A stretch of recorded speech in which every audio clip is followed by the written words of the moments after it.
Assalamualaikum warahmatullahi wabarakatuh.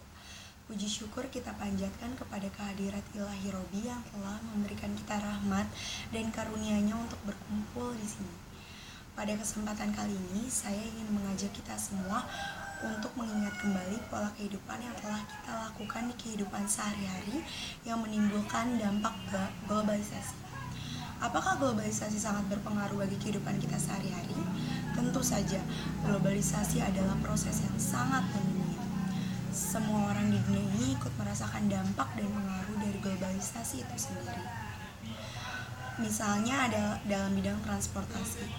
Dulu sebelum terciptanya mobil dan motor, manusia menempuh perjalanan yang jauh sekalipun menggunakan jalan kaki.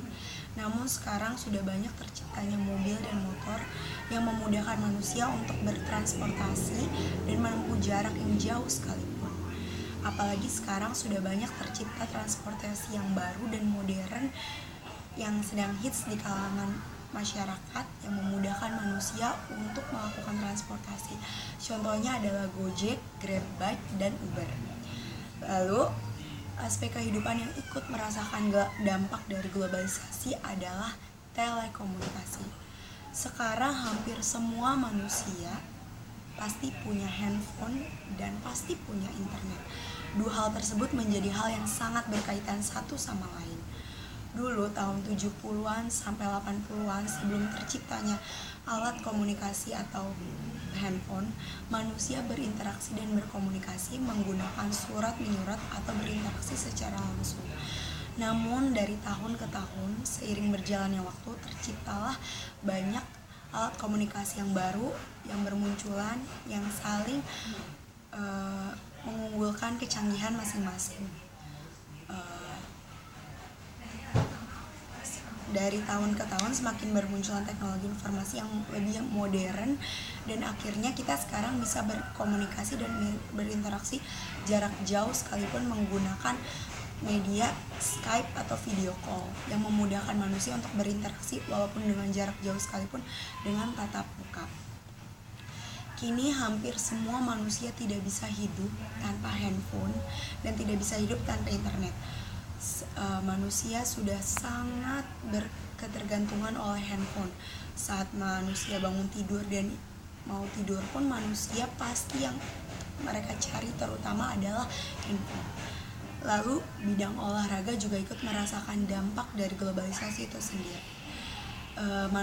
Sekarang manusia di seluruh dunia sangat meminati dan menggemari olahraga sepak bola, tenis, bola basket, golf, dan lain sebagainya. Alat pendukung olahraga pun menjadi aspek utama yang ikut merasakan dampak globalisasi. Contohnya adalah sepatu. Sepatu menjadi alat dukung yang sangat penting. Model dan bentuk sepatu itu pun disesuaikan dengan bidang olahraganya. Lalu, dalam bidang kuliner juga ikut merasakan dampak globalisasi itu sendiri.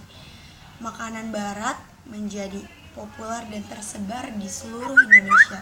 Contohnya adalah makanan cepat saji Hoka-Hoka Bento, KFC, McDonald, Pizza Hut, dan lain sebagainya.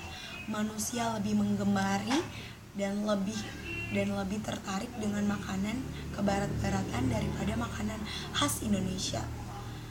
Lalu yang tidak kalah pentingnya adalah aspek kehidupan manusia yang ikut merasakan dampak globalisasi adalah fashion dan style.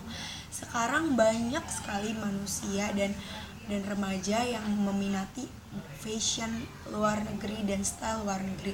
Bahkan sekarang banyak remaja dan banyak orang-orang yang lebih meminati brand luar negeri daripada brand lokal Indonesia sendiri.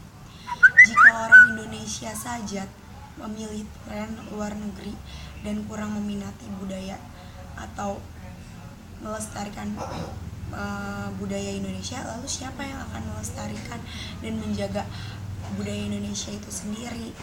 Dari beberapa aspek yang saya sebutkan tadi, jelas bahwa globalisasi sangat berpengaruh bagi kehidupan kita di semua.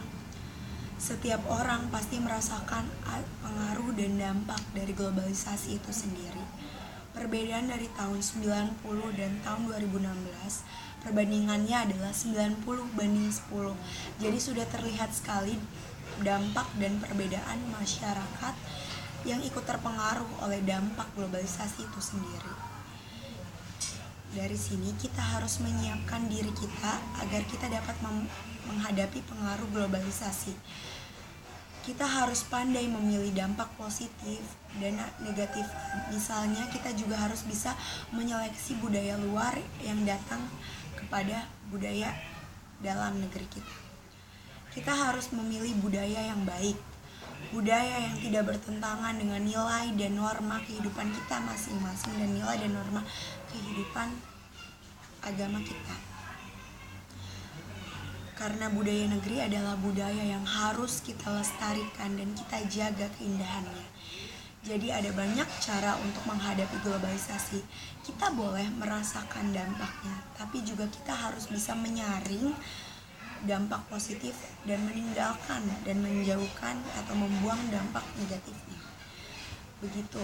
Sekian, semoga apa yang saya sampaikan di atas dapat bermanfaat bagi kita semua, dan hanya itu yang dapat saya sampaikan. Semoga dapat bermanfaat, dan apabila ada kekurangan atau ada kesalahan dalam perkataan saya mohon maaf yang sebesar-besarnya. Wabillahi taufik wal hidayah. Wassalamualaikum warahmatullahi wabarakatuh.